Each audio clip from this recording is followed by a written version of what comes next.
All right, ladies and gentlemen, Mr. Lambert again, and we are here right now for P2OTLPL.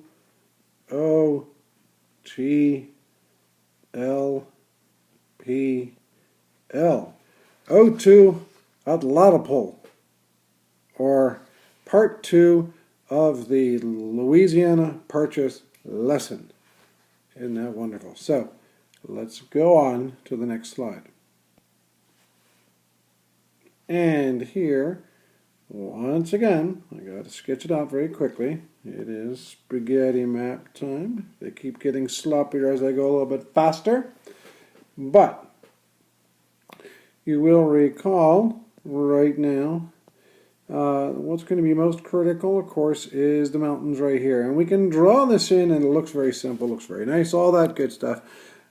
But the important thing to know, if you remember from the lesson, from the beginning of the video clip that we saw on Lewis and Clark, there are only 4 mountains that cross over the Appalachian Mountains at this particular point in time. Let's go ahead and make this just a tad bigger there. We can do that. It's pretty slick how we can do that. Now let me do a little bit of highlighting here. I'm going to do that. Cool. Life is good. You've got the main road that we've got is going out to Pittsburgh is going to be this road that's coming here. It's coming over from the Philadelphia area.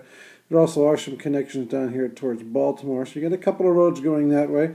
You got one small, relatively minor road up here in New York.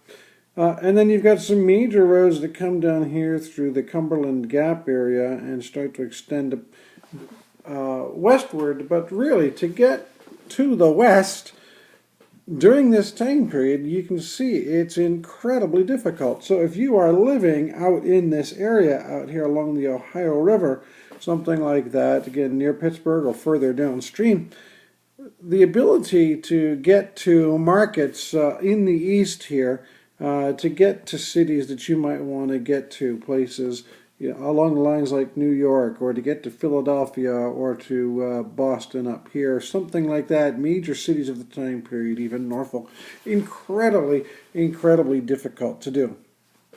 So if you want to get product to market, you can only make so much whiskey. In order to get product to market, you have got to figure out something else. And the something else is where this whole situation comes around. So, if we are in Pittsburgh, let me get your little arrow going again. If we are in Pittsburgh, right here, all right, and if getting over the mountains over to this area is going to be so difficult for us, we've got to think of something else to do. And believe it or not, the next most likely place for us to try and get to is going to be right down here at the mouth of the Mississippi River. And that, of course, is the sprawling city during this time period, the city of New Orleans. And this is actually a map of New Orleans in 1798, the very time period that we are talking about. Who does it belong to again? It belongs to Spain. But we want to get down here in order to get close to the Gulf Coast so that we can trade our goods through here. And so, of course, actually let's just keep it in our lovely red right there. We're in orange. Let's go to red. The question now, very simple question. How? How are we going to do that? It's actually pretty cool and actually pretty simple.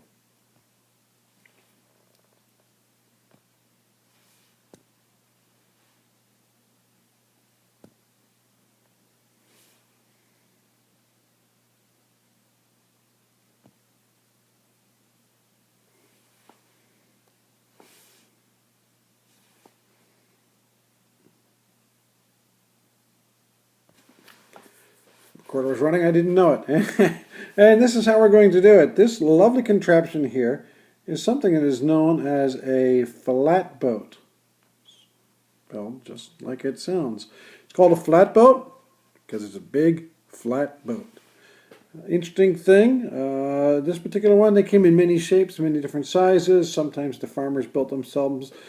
Sometimes they hired professional boaters. But this particular one right here is a large cabin here for people to stay in. It's got an area in the back for livestock, for horses, that kind of thing. You can tie an additional canoe on the side, something like that. And the main thing of this thing is it would just float downstream. They would steer it a little bit with this large sweep oar here in the back. They could get some additional speed with these additional oars off to either side. But the bottom line is they would simply drift all the way down the river with the current, all the way down the Ohio River, hang a left of the Mississippi, and float their way on down to New Orleans. It would take them quite some time, but to be perfectly honest, floating downstream was actually quite the social activity. I'm going to bring up another picture here. This is a very famous painting by a gentleman by the name of George Caleb Bingham. Let me get his name down here for you. George, George, Caleb, Caleb, Bingham. Let's write him across the bottom. Bingham. And Bingham lived from 1811 to 1879. He lived out in the Midwest, and he became a very famous self-taught painter of Midwestern life. We're actually going to take a look at a number of his paintings. As a matter of fact, the stump speaker, and the reason we have our tree stump in the room is a George Caleb Bingham painting. You remember the picture of the two gentlemen and their political speeches up there.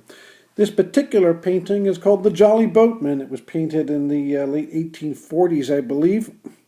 And it depicts a group of flatboatmen headed downriver to trade their goods. And as you can see, this became quite the social experience as these flatboatmen would take the time to go on down. They were a fairly rough and tumble crowd.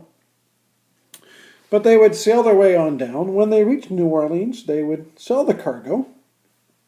And, of course, if they were farmers, they'd pocket the money themselves. If they were professional boatmen, of course, they had bought the cargo from the farmers, and now they were trying to resell as a profit, so they were acting as middlemen.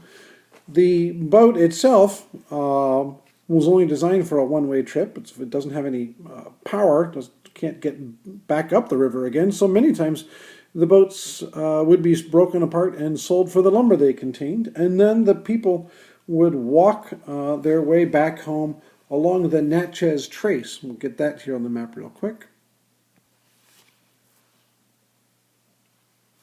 And kind of pause a second so I can draw a map. And the Natchez Trace was an old trading road that ran kind of like in this direction, ran from Natchez, Mississippi, down here in the bottom, up to Nashville, Tennessee. It's an absolutely amazing road. You can actually travel along. It's a national parkway now. You can go take a look at it. It's well worth the trip. 422 miles of absolutely awesome stuff. We're going to continue on then with part 3. Made with Doodlecast Pro.